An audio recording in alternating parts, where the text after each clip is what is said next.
Saravá, meus queridos e minhas queridas. É com enorme alegria e satisfação que aceitei esta incumbência dada a mim de encarnar um enredo e estar aqui para apresentar para vocês o programa e o canal do Boteco Poético. Há muitos anos já nos é sugerida esta ideia da criação de uma espécie de vlog ou canal de internet justamente para divulgar nosso projeto, nosso trabalho e em especial arte e cultura. Mas por diversos motivos, só agora nós conseguimos concretizar e viabilizar este projeto aqui nesta plataforma digital. Então, até pelo próprio ineditismo da coisa toda, sejam todos muito bem-vindos e sintam-se livres para caso queiram se inscrever no canal e habilitar as notificações clicando no sininho aí embaixo e assim receber as atualizações de vídeos e eventos do Boteco Poético, bem como, se quiserem nos ajudar na divulgação, compartilhando nosso conteúdo. Sintam-se livres também para nos enviar dúvidas, sugestões, críticas, reclamações, desabafos, devaneios ou quaisquer outras sandices.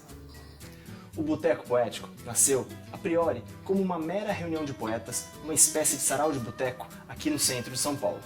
Com o tempo, se tornou uma feira literária itinerante e integrada, com apresentações artísticas diversas.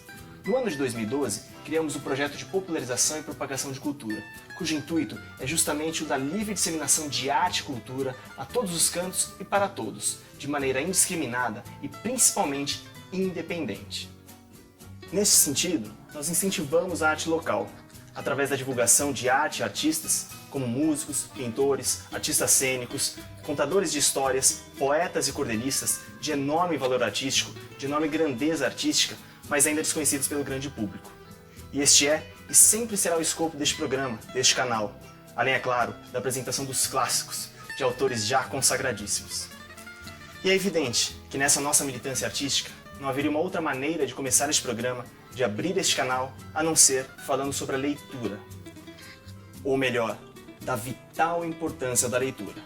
Não é objetivo deste canal, tampouco deste que vos fala, querer abrir aqui um campo para discussão acerca do nosso sistema educacional. Mas é fato que o mesmo, por conta de sua didática extremamente ultrapassada, acaba por criar uma distância abismal entre o aluno, o estudante e a leitura, entre o jovem e a leitura, e posteriormente e tragicamente entre o cidadão adulto e a leitura e a literatura. Desde a infância, em nós é de certa forma censurado o dom nato do questionamento e o dom da autoexpressão. Creio que muito disso se deva pela maneira extremamente cartesiana e pragmática como as ciências são apresentadas nas escolas. E o pior, ciências que nem de natureza exata são. Nas escolas, a leitura e a literatura são apresentadas como uma coisa chata, como algo quase que mandatório, em que as pessoas vão ler determinadas obras literárias, ou pior, o resumo delas, não por interesse, mas sim porque as mesmas podem ser exigidas em algum exame de vestibular ou concurso, ou pela mera aprovação anual. Porém, é fato também que a leitura está intrinsecamente ligada à maneira como nós nos expressamos e à maneira como nos apresentamos ao mundo. Expressar-se é uma necessidade humana, é algo latente em cada um de nós. Desde o homem das cavernas, através da arte rupestre, escrevendo nas paredes das cavernas seus feitos, seu dia a dia, seus anseios, passando pela filosofia clássica e até os dias de hoje e além. Nas artes, há diversas formas de expressão. Na literatura, este expressar-se se faz por meio das palavras. Toda vez que ministro um curso ou uma oficina de criação literária, procuro criar pequenos jogos, brincadeiras, justamente para mostrar o quão belo é o se expressar com palavras. E também o quão divertida essa forma de arte é. Além, é claro, de demonstrar em paralelo a vital importância da leitura para tal. Crio brincadeiras com palavras, alterando seus sentidos, cadenciando seus ritmos, como as nuances afetam as entrelinhas, as rimas e a própria dinâmica do ler e escrever. Através dessa apresentação quase que lúdica, percebo nos olhos de crianças, adolescentes e até adultos a vontade de querer saber mais, a sede por conhecimento e o interesse ali despertado. Até porque, como já disse, a vontade de querer aprender, conhecer e se expressar é da nossa natureza, assim como a própria natureza é uma expressão do universo. Portanto, é papel do educador simplesmente despertar, incentivar este mecanismo de ação que já está ali presente, está apenas dormente. Certa vez, Tornag, um dos grandes poetas do nosso tempo, propôs um exercício fantástico, que vou repetir aqui agora com vocês. Ao simplesmente trocarmos o interlocutor, ou eu lírico, ou muitas vezes até o objeto de um determinado texto ou poema, podemos criar situações muito distintas e até então inimagináveis. Como exemplar, vamos pegar No Meio do Caminho, do Drummond, um clássico aclamadíssimo e para o qual estudiosos já fizeram diversas análises, como por exemplo, que a expressão tinha uma pedra aparece em 7 dos 10 versos do poema. Mas isso é uma outra coisa, isso é uma questão meramente técnica. Vamos simplesmente ler o poema. No meio do caminho tinha uma pedra. Tinha uma pedra no meio do caminho. Tinha uma pedra. No meio do caminho tinha uma pedra. Nunca me esquecerei deste acontecimento na vida de minhas retinas tão fadigadas.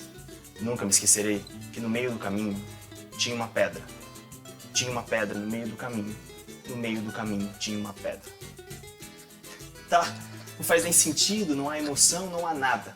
Até porque o simples ler palavras faz com que um poema perca seu sentido ou se torne muitas vezes inconsistente.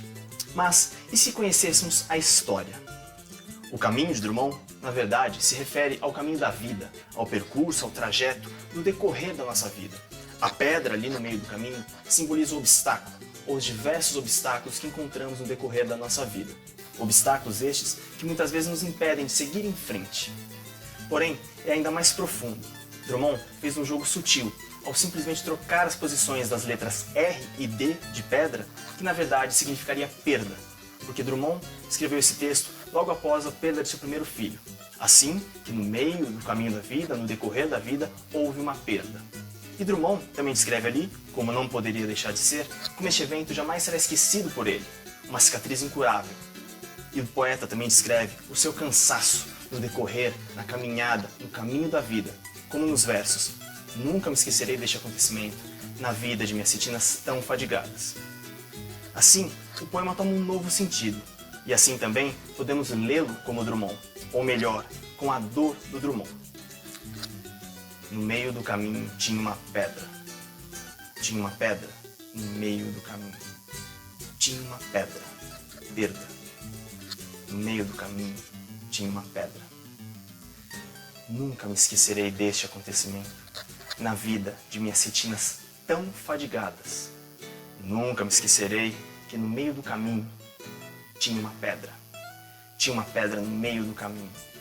No meio do caminho tinha uma pedra. Percebe? Mas é evidente, você não precisa necessariamente conhecer a história de um autor, ou de seu texto ou poema. Você pode simplesmente criar. Então, imagine um bêbado, chegando completamente embriagado em casa, já no adiantado da hora, e a esposa ao seu aguardo, preocupadíssima, mas também uma arara. E o bêbado tentando se justificar, tentando justificar o motivo do seu atraso, tentando justificar o próprio motivo da sua embriaguez, tentando justificar quase que o injustificável. No meio do caminho tinha uma pedra. Tinha uma pedra no meio do caminho. Tinha uma pedra no meio do caminho. Tinha uma pedra. Eu nunca me esquecerei deste acontecimento na vida de minhas retinas tão fadigadas. Nunca!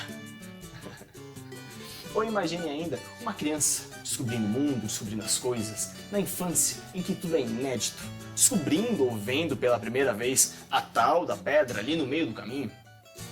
No meio do caminho tinha uma pedra! Tinha uma pedra no meio do caminho. Tinha uma pedra no meio do caminho. Tinha uma pedra. Nunca me esquecerei.